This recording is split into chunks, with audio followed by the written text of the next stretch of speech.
troubles for Turkey, the annual inflation has increased to the highest level in 3 years. This even as prices of household goods continue to climb.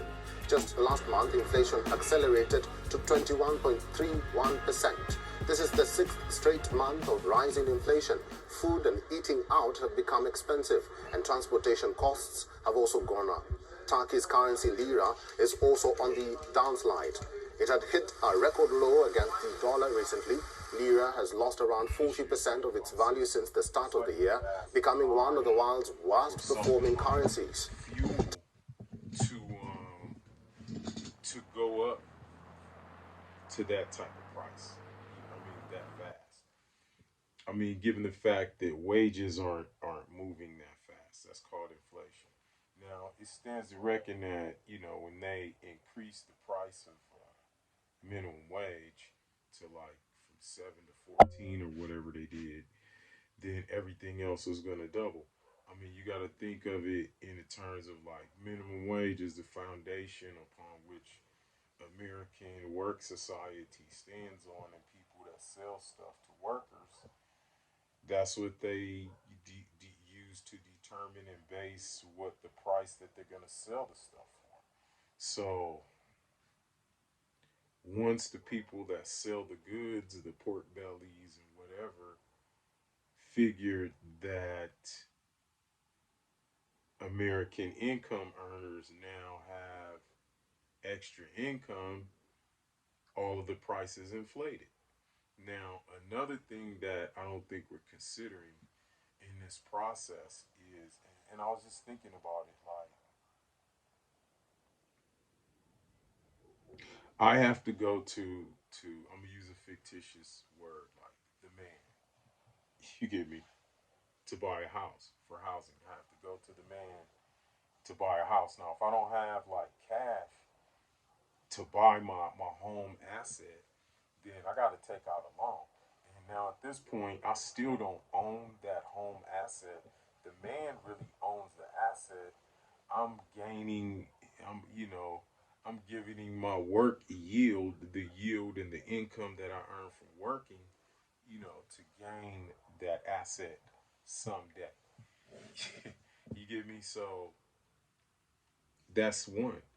Two, I have to go to this same man to work in order to get to yield, to gain yield. So the same man that I'm going to for shelter, I'm now going to pay for my shelter.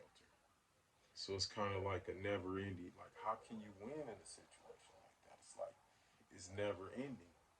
So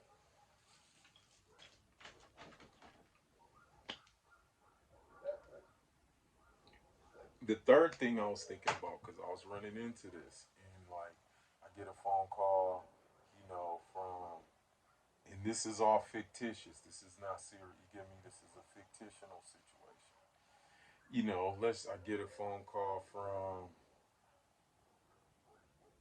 my landlord or my banker or whoever. They're like, "Hey, dude, I need that cash for for the house, for the rent, for the whatever." I'm like, "Damn!"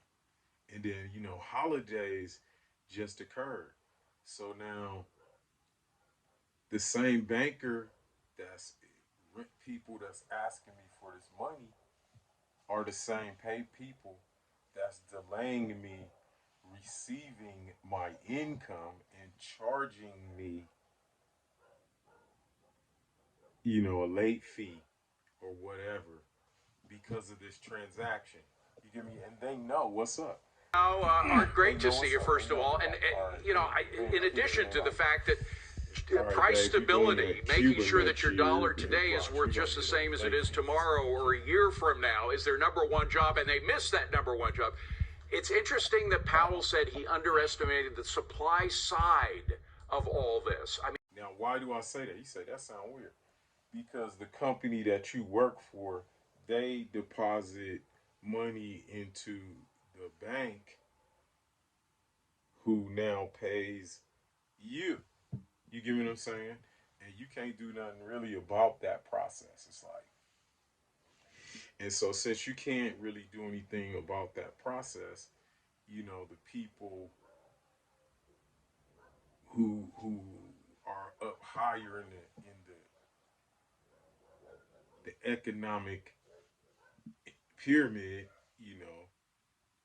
that's how they make money. You get me, out of nothing.